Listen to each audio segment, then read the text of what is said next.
середине октября, к концу октября дом должен стоять полностью весь в фасаде. Новые сроки и обещания после 2 лет затишья. Жилой комплекс «Три богатыря» встает на ноги. На стройплощадке вместе с рабочими группа из Общественной палаты республики. Этот дом с финансированием решен полностью. Тут вообще никаких проблем нету. Еще в марте стройка была заморожена, сейчас сменилось руководство застройщика. Предыдущий оправдывался потерянными деньгами из-за лопнувшего банка «Город».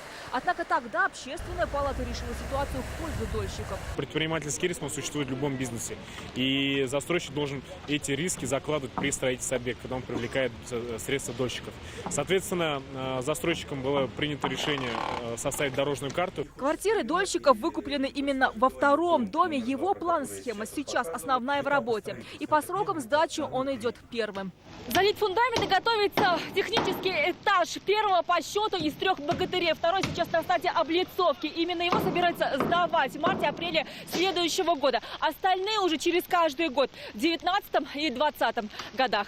Пока стройка опережает сроки, заявленные в дорожной карте, застройщик готов пойти на сделку. На этапе строительства предлагают проплатить 10% от стоимости квартиры. Раньше много приходило частных инвесторов, которые покупали там десятками квартир. Сегодня этих инвесторов практически нет. Такая практика может стать решением проблемы обманутых дольщиков. Об этом говорит и депутат Госдумы Ирик Зинуров.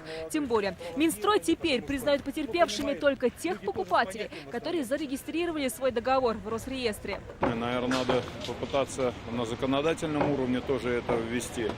Когда всего лишь 10% носит дольщик на начальном этапе и 90% это средства застройщика. Учитывая, какая ситуация на сегодняшний день сложилась в России с дольщиками, с какими темпами растут объемы обманутых дольщиков, я считаю, что такая схема для них более безопасна. Следующий рабочий визит к богатырям запланирован на март-апрель 2018 года.